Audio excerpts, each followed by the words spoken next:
olunandan üzü bu yana Şuşa dağlarının başı qara dumanlıdır.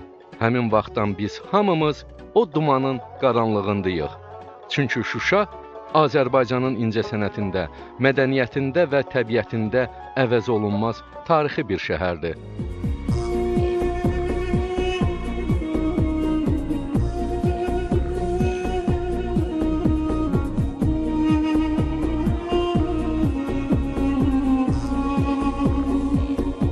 Mənim yadımdadır, 76-cı ildə olanlarımız tərəfindən Azərbaycan Komünist Partiyası Mərkəzi Komitəsinin plenumunun qərarı ilə Şuşa ümumİttifaq əhəmiyyətli kurort şəhəri kimi onun inkişaf etdirilməsinə belə bir qərar qəbul olunmuşdur, plenumun qərarı.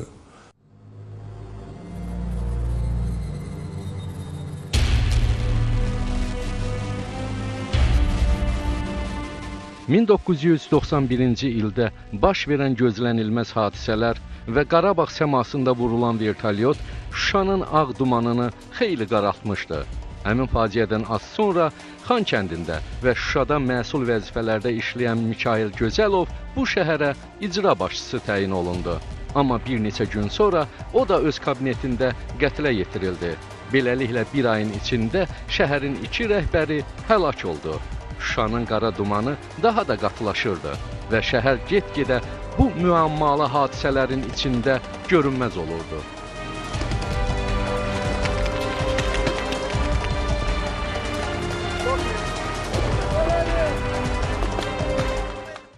Gəlin biraz yuxarı qalxıb, bu qaranlığa gücümüz çatandan işıq və nəzər salaq. Çünki Şuşa bizə həm çox yaxın, həm də çox uzaqdır.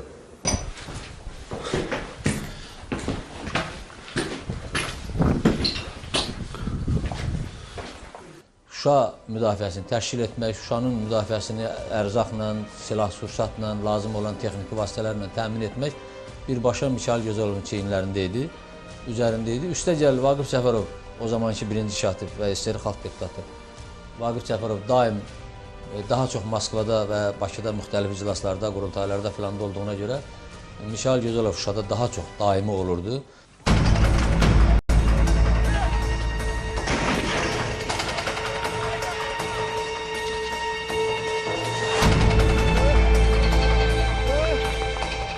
Şuşa 1991-ci ildə ən ağır günlərini yaşayırdı.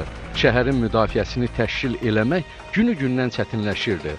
Respublika rəhbərliyinin təlimatları ancaq Moskvadan gözləməsi problemin həllini müşkülə çevirirdi.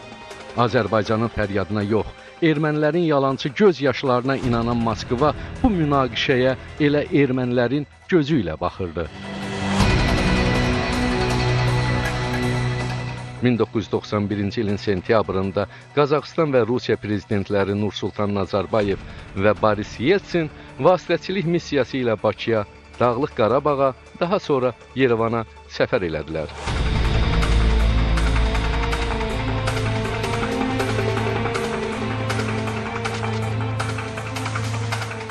İki gün sonra Jeleznovodsk şəhərində Rusiya və Qazaxıstan prezidentlərinin vasitəçiliyi ilə Azərbaycan və Ermənistan rəhbərliyinin görüşü oldu.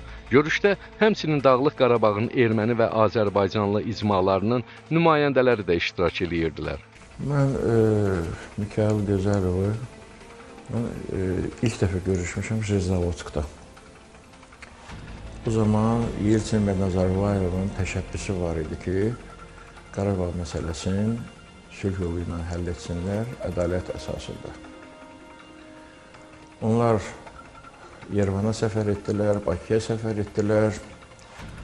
Sonra gözlənilmədən Yeltsin qərara gəldi ki, Şuşaya getməlidirlər. Şuşaya getdilər və sonra da yekun sənədi imzalamaq üçün Jeleznovodskda görüş təyin elədilər. Səhv eləmirəmsə, oktyabrın 18 idi. Mikayıl Gözəlovun kabinetində keçirilən növbəti görüşdə əvvəlcə Jeleznovodskda imzalanmış kommunikenin tələblərinin yerinə yetirilməməsi müzakirə olunurdu.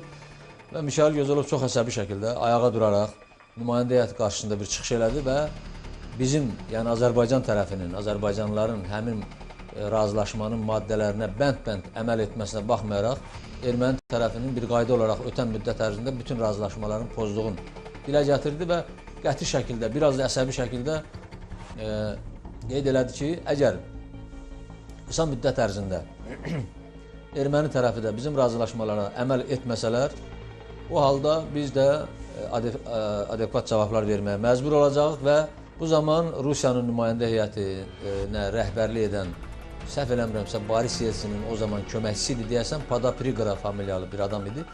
Və bu ayağa qalxıb əsəbi şəkildə Gözalovdan soruşdu ki, bu nədir? Ultimatumdur, siz bizi hədələyirsiniz. Gözəlov da cavab verdi, yox, bu ultimatum deyil. Bu xəbərdarlıqdır, məlumatdır, bəyanatdır. Əgər istəyirsinizsə, lap ultimatumdur.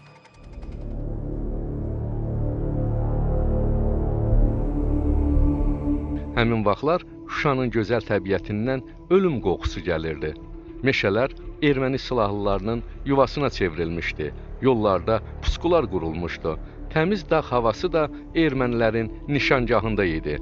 Bu havada təkcə buludlar yox, həm də ölüm təhlükəsi vardı. 1991-ci ilin yazında içərisində bir qrup millət vəkilinin və Mikayıl Gözəlovun da olduğu vertolyot ermənilər tərəfindən atəşə tutuldu və qəzaya uğradı. Həmin həyəcanlı anlarda Gözəlov Şuşadakı vəziyyətin nə qədər təhlükəli olduğunu hamıya çatdırmağa çalışırdı.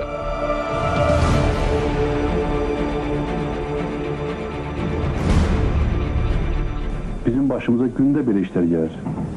Dəfələrlə deyirik, yollarımız bağlıdır. Bizi nə məcbur edirdi ki, vertolyotla uçurdu. Əgər yolumuz açıq olsaydı da maşından gedərdik, öz işimizi də görüb qaydardık da. Bəs bunu 500 dəfə deyirik, xahiş edirik, minnət edirik. Ay xalq deputatları, gəlin baxın yerində, görün vəziyyət nə yerdədir.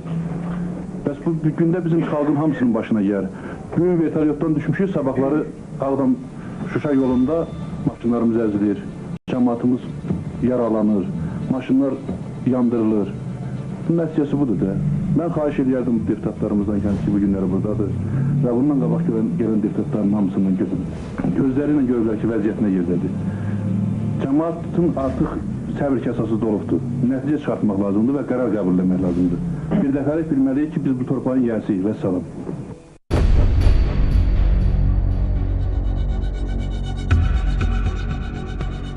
Həmin vaxtlar şəhər rəhbərliyi və yerli əhali Şuşa qalasının hiyləgər və arxalı erməni işğalçılarının qarşısında əsir-yesir qalmaması üçün əlindən gələni əsirgəmirdi. Amma onların əlində olanı və əlindən gələni az idi. Tez-tez boş əllə Bakıya səfər eləyən Gözəlov da şəhərə əli dolu qayıda bilmirdi. Həmin hadisədən bir müddət öncə Bakıdan qayıtmışdı və aktiv çağırdı. Hamıya ümumi bir səfərbər olmağı, mehriban olmağı, bir-birinizə kömək eləməyi. O şəkildə dedi ki, hər birinizin yanındayım. Gecənin istənilən vaxtı harada, hansı problemlərimiz var, mən oradayam. Onu vurğuladı ki, bizim köməyimiz azdır. Mən böyük ümidlə getmişdim Bakıya. Mən bir dəfə Mikayıl müəllimin kabinetindəydim. Bakıdan zəng gəldi, dedilər ki, bəs rəhbərlikdəndir. Bu kimlə danışırdısa, dedilər ki, nə olur olsun siz atın. Dedi, axı, bax, mən indi sizlə danışıram, eşidirsiniz, bax, telefonu belə götürdü, dedi, eşidirsiniz, bax, atırlar, bu dəqiqə də atırlar. Bəs biz cavab verməsək, bunlar elə daimi bunu davam edəcəklər. Oradan danışan dedi ki, eybi yox, qoy atsınlar, siz amma atın. Dedi ki, bəs mən öz ailəmi çıxarda bilmirəm də, mən öz ailəmdən çıxartsam. Buradan deyərlər ki, Mikayıl müəllim ailəsini çıxartsın, desələr, yəqin ki, nəsə var. Dedilər, eybi yox, ailən də qoy qalsın orada. Dedi, onda siz deyirsiniz ki, mənim ailəm də bir Şuşalı kimi o atılan mərmilərə tuş gəlsin. O da dedi ki, eybi yox. Bu belə deyəndə bu əsəbləşdi. O kimlə danışırdısa, onu pis söyüşlərlə söydü, o işi eşidə. Və telefonu qoydu üstünə, topçulara da dedi ki, durun gedin atın. Yəni, Mikayıl müəllim belə qətiyyətli bir insandır. Bir dəfə həmin hadisələrin qızğın bir vaxtında bizim qohumlardan birinin xeyir işi var idi və atam məni göndərdi ki, get, heç olmasa uşaqları götür gəl, toyda, qohumun toyunda iştirak edəsinlər. Və bir mən getdim, mən bu sözü Mikail'e deyəndə o çox sərt şəkildə mənə üzüm bozartdı. Dedi ki, olmaz. Yox. Dedim, niyə? Var ki, qohumumuzun toyudur, gedib gələcəyik də. Bir saatlığa da olsa, 2 saatlığa da olsa gedib aparıb gətirəcəm. Özüm aparıb gətirəcəm. Dedi, sən hələ qanmırsan ki, bunlar buradan getsə, burada heç kəs qalmayacaq.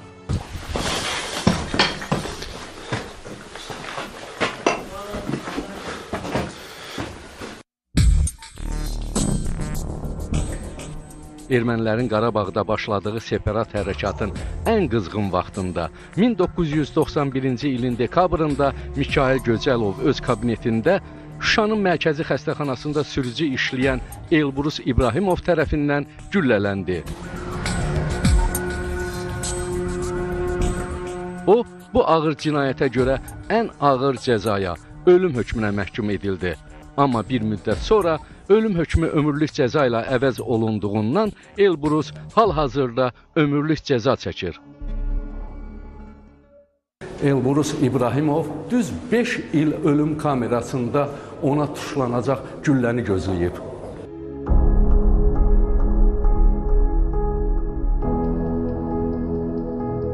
Amma onun atdığı gülləni öldürdüyü adam qətiyyən gözləmirdi.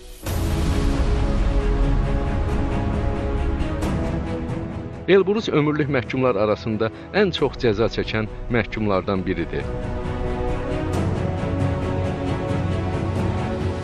Elbrus İbrahimovun 51 yaşı var. O 51 ilin 25 ilini azadlıqda, 26 ilini isə həbsxanada yaşayır. İndi isə gözlənilməz qətl haqqında hadisə necə və niyə baş verdi?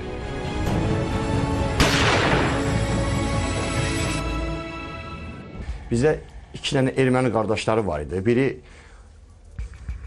milis şöbəsində Abaxes deyirlər o vaxt. Romik o işləyirdi. Bir qardaşı da teleqrafda işləyirdi. Deyirlər ki, bizim tostların yerlərinin o Namik, Romikin qardaşı Namik onlara xəbər verir. Onlar da dəqiqliklə postlarımızı vururlar. Bayramov içəridə idi. Yanaşı oturmuşdular. Mən biraz bir tərəfdə oturmuşdum. Bu ərəfədə qapı açıldı. Bu əlində silah girdi, oturdu birinci stulda. Qapını açdım, içəri girəndə bu mənim dalım arxamca gəldim, onun kömək orada oturan. Mənim üçün bu məni görən kimi ona dedi ki, çıx şöyle, gəl otur burada. Gözəl olmalı dedi. Gəldim, oturdum orada.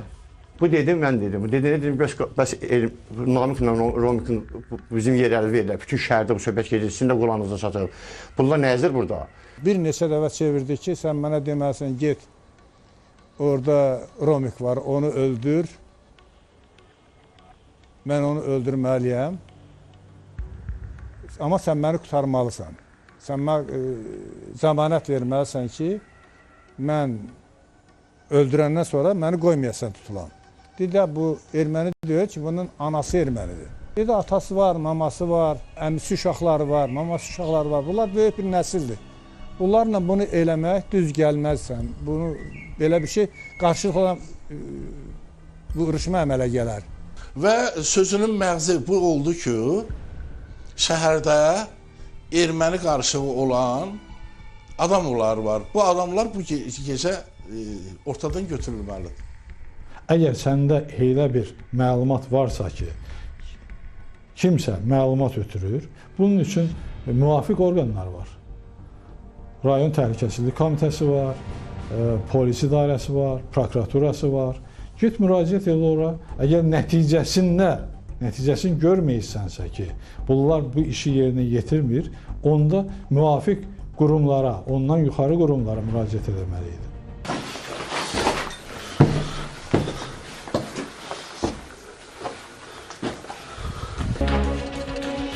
Elbrus iddia eləyir ki, onu Mikail Göcəlovun kabinetinə gətirən səbəb anası erməni olanların Şuşada elədikləri xəyanətlər idi.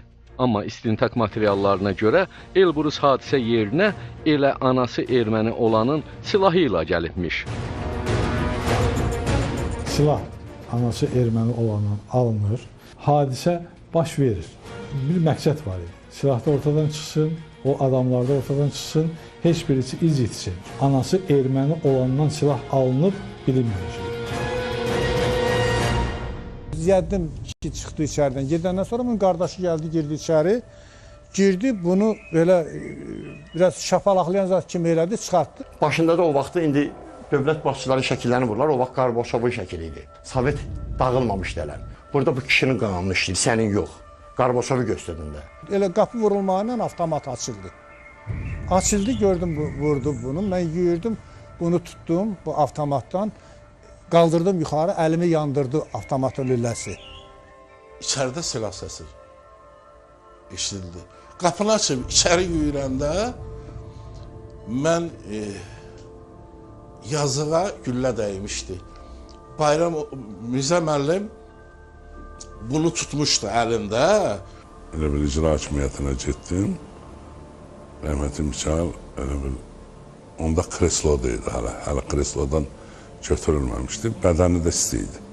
O ölüm ona yaraşmırdı. Mən onun ölümün məqsədinə girməmişəm. İndi orada nə oldu, nətər oldu. Onun əcəli oradaymış, mənim də talihim beləymiş. Nəysə bax, orada öpüşdü onlar. Həmin o talih ilə əcəl öpüşdü orada, baş-başa gəldi.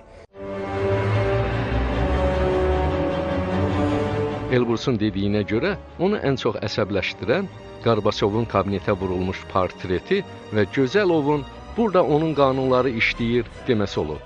Əslində, həmin vaxt ölkədə doğrudan da Qarbaçovun qanunları işləyirdi. Əgər bu dırnaqarası qanunlar olmasaydı, Qarabağ münaqişəsi də olmazdı. Şuşalıların da, elə Gözəlovun da o vaxtki SSR rəhbərliyinə olan münasibəti 20 yanvar faciəsindən sonra demək olar ki, mühasirədə olan bu şəhərdə keçirilən mitinqdə açıq-aydın hiss olunurdu. Günləri bizim ağsaqqallar da Şuşada məsləhət görüblər ki, Şuşada ölənlərin xatirəsini əvvəlləşdirməkdən ötürü böyük bir abidə ucalsınlar. Və bu, mənlə başa düşürəm ki, tədqirə layiq bir hərəkətdir. Biz bu abidə ilə ölənləri yad edilmək yox, onların bu abidəsinin önündə, bu daşın üzərində and içməliyik və and içməliyik ki, axır qanımıza qədər biz erməni ekstremistlərini buradan çıxartmalıyıq. Dağlıq Qarabağda bir dənə erməni ekstremisti qalmamalıdır. Biz buna and içməliyik. And içirik. Mən sizə söz verirəm. Bütün ağsaqqallarımızın adından, cavanlarımızın adından axır qanımıza qədər Şuşamızı qoruyacağıq.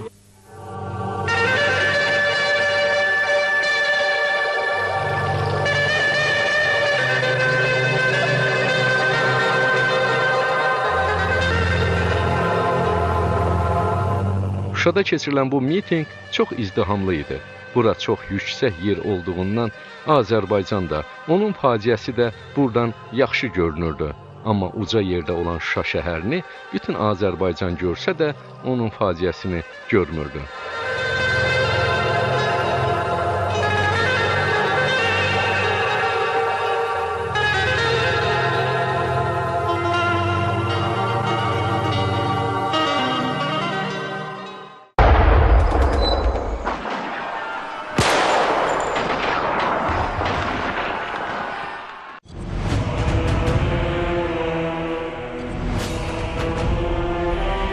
Bəs Gözəlovun mühafizəçiləri niyə yox idi?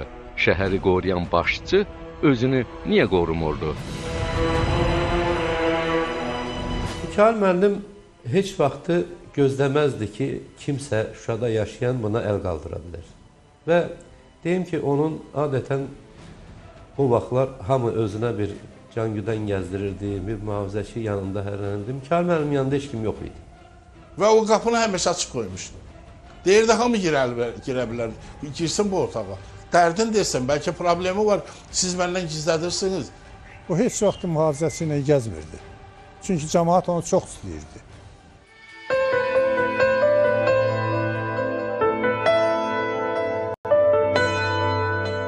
Gözəlov Mikayıl Qocaoğlu 5 aprel 1948-ci ildə Ağdam rayonunun Mərzili kəndində anadan olub.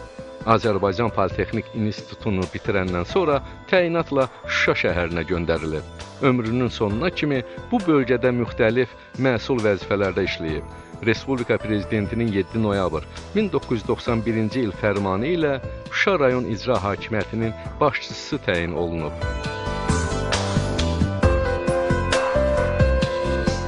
O vaxt ki, Respublika rəhbərliyinin imzası ilə bu icra başçısı təyin olunmuşdu. Bir aydan sonra bu dünyasını dəyişəndə Respublika rəhbərliyi ona başsağlığı vermədi. Mixail Gözəlov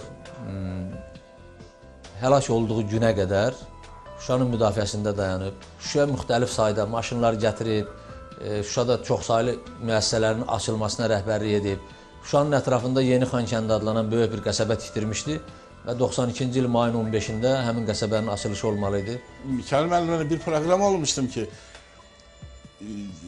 ola bilər şəhər düşər mühasirəyə. Neyləmək lazımdır? Enerji təsisatı ilə bağlı hansı tədbir görmək lazımdır? Ondan ötəri biz bir neçə dənə güclü generatorlar gətirmişdik ki, onları mənbə yaradaq, şəhərin enerji təsisatını saxlaya bilək, stabilləşdirək, əlaqəmiz kəsilə bilər.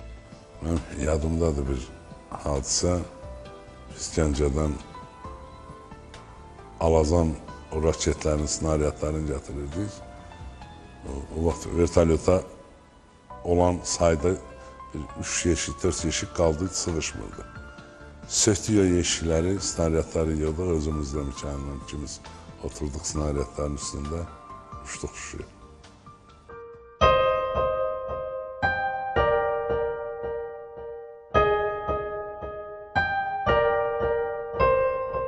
Mixailin dəfnində biz onun nəşin Şuşadan gətirəndə təsəvvür edin ki, Ağdamla Mərzili kəndi arasında 18 kilometr yol. Maşın karvanının ucu Mərziliyə çatanda arxası Ağdamdan üzülməmişdi. O izdihamı mən görəndə bir daha əmin oldum ki, Azərbaycan xalqı qeyrətli olanların heç vaxt yaddan çıxartmayacaq. Deyirdilər ki, əzizim Şuşa qala, yolları Şuşa qala. Gözəl o öldü getdi, çətin ki Şuşa qala. Və bu xalqın bağrından qopub gələn bu bayatı sonra təəssüf ki, reallığa çevrildi və Mixail Gözəlovun ölümündən sonra Şuşa qalmadı. Hazırlaşır ki, cənazə götürülsün, erməni dağıdır oranı. Cavab verən yoxdur. Hamı şoka düşmüşdür hamı.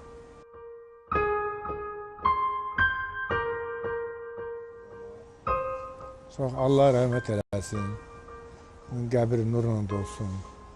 İnsan öldürdüyümə görə, bir insan öldürdüyümə, bir bəşər övladı öldürdüyümə görə dünyada ən pis peşman olan insan mənəm.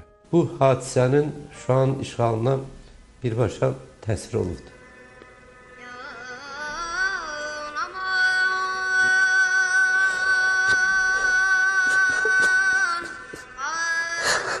Buradan da şu anda yeni getdi.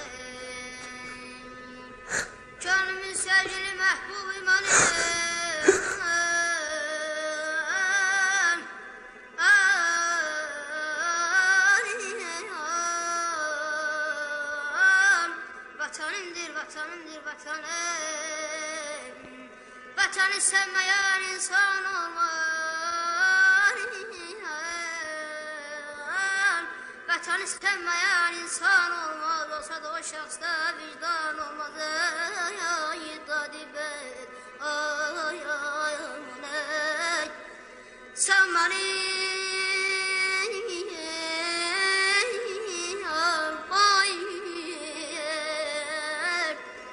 sen benim köksümde çarpan yüreksen, ben senin köksünde eksik bir zerre. Bana kanat veren, bana kanat veren oldu direksen. Adına yüzüne vatan derim, çölünde duduna vatan derim. Ay dadı ben, ay yarım ey.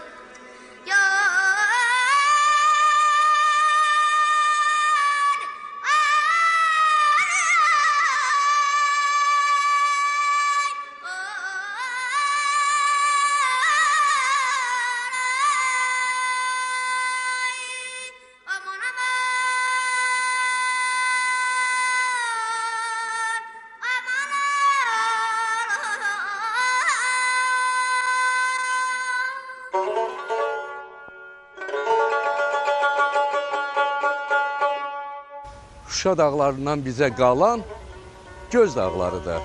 Bu güllələnmiş heykəllərdir. Göz dağı gözdən uzaq olmamalıdır. Mənə elə gəlir ki, bu şəhid olmuş heykəllər şəhidlər xiyabanına qoyulsa daha yaxşı olar.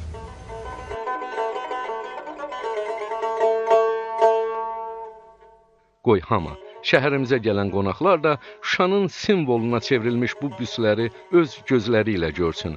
Qoy o dağların qara dumanını təkcə Azərbaycan yox, həm də bütün dünya görsün.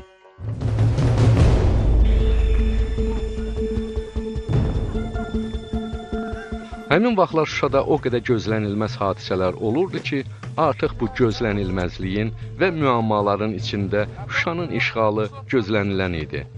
Şahidlərin dediyinə görə, Gözəlov qətlə yetiriləndən sonra Şuşanın müdafiə qabiliyyəti xeyli zəiflədi. Bəs bu hadisənin baş verməsinə səbəb nə idi? Sadəcə əsəb idi, yoxsa sifariş? Yaxşı olar ki, o elə özü açsın bunu, desin ki, bu niyə oldu? Bu bir vəzifə istəyən adam deyildi, bir iş görən adam deyildi, bir işi yox idi.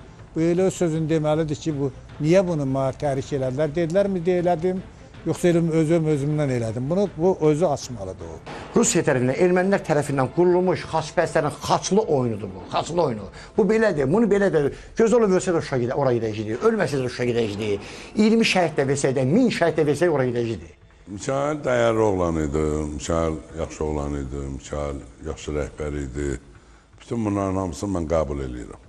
O deyir, səkələ mən gedirəm anası erməni oğlanı öldürməyə, məni qusarcınım. Mikail mənə deyənməzdir ki, mən səni qusarıram, get, öldür.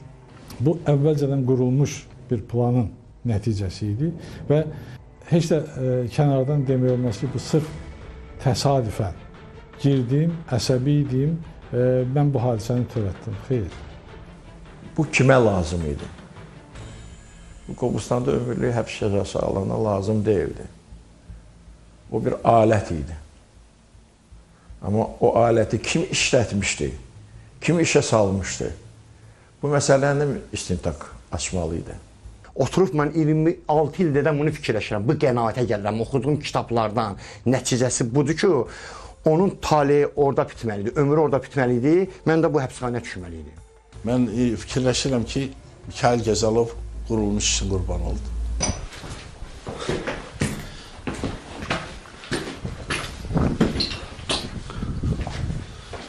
Dekabrın 10-da mən ona zəng vurdum. Dedi, bəs baba deyildi mənə. Dedi, baba, sabah zəng vur, səni xoş xəbərlər var, sevindirəcəm. Mən artıq bir sual-cavab eləmədim.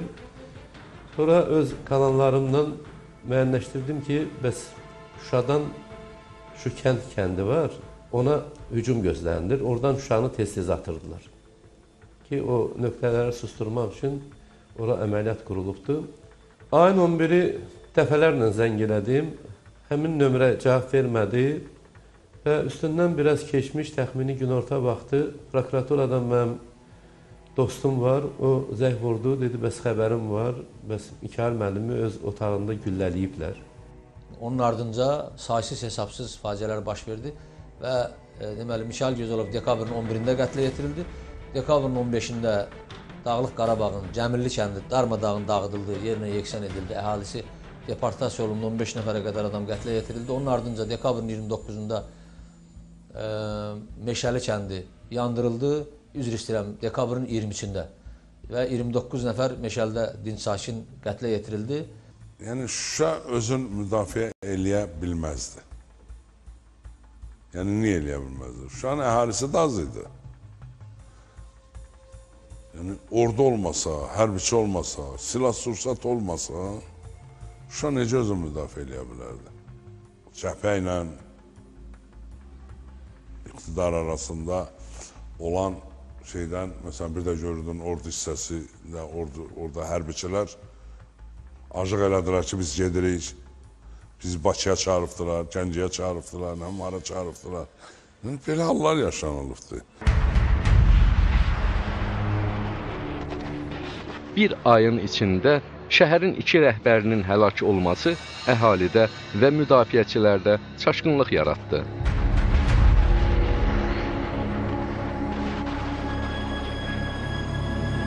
o vaxtki Azərbaycan rəhbərliyinin vəzifəsinin öhdəsindən gələ bilməməsindən, silahlı dəstələrin belə olmasından, asayiş yox idi, hər silahlı, cürbəcür silahlı dəstələr var idi.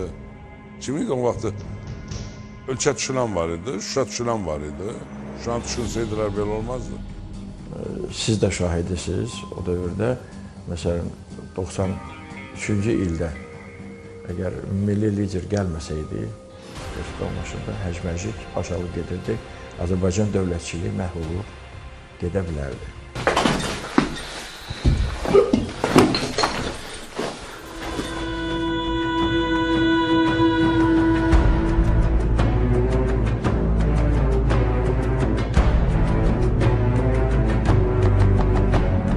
Rəsmi statistikaya görə indi əhalinin 50%-dən çoxu münaqişədən sonra doğulanlardır. Yəni əhalinin yarısından çoxu işğal altında olan torpaqları görməyənlərdir. Bu faiz get-gedə çoxalır. Öz dədə-baba yurdunu görməyən yeni nəsildə vətənpərvərlik ruhunun aşılanması da vacib məsələlərdən biridir. Elbrus 26 ildir cəza çəkir. O ata-anasını da həbsdə olanda itirib. Yanına gəlib gedən də azdır. Elbrusla söhbətdən sonra bir tədbirə tələsirdim. Şuşanın müdafiəsində həlak olan milliyyətcə Yəhudi Albert Agarunovun yaşadığı binaya xatirə lövhəsi vurulurdu. Milli qəhrəmanın xatirəsinə yığışanların sayı çox idi.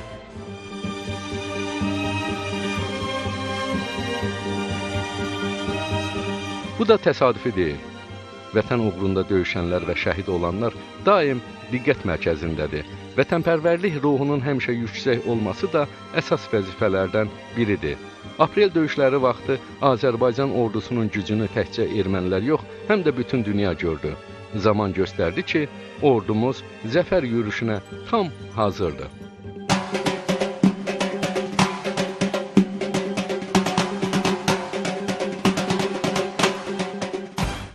Keçən ilin aprel vaxtı mənim iş yerimə çox gənc uşaqlar gəldilər. Ki, mənim kömək eləyin, biz döyüşə getmək istəyirik. Yəni, o uşaqların içində hərbi çağırış vaxtları yaş çatmayan uşaqlar gəlmişdir. Sonra bizim komissar var idi. Onun özü dedi ki, mənim bizə 60-a yaxın uşaq bizə müraciət edir. Ki, biz döyüşə getmək istəyirik. Torpaqlarımızı işğaldan azad eləmək istəyirik. Yəni, bu, bilirsiniz, bugün xalq və ordu birdir. Bugün ordu və prezident birdir. Prezident və xalq birdir. Əlbəttə, belə olmalı.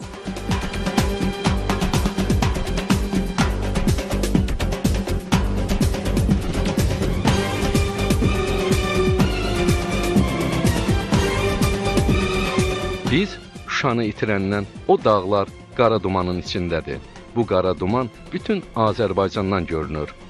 Bu qaranlığı işıqlandırmaq da elə bütün Azərbaycanın işidir.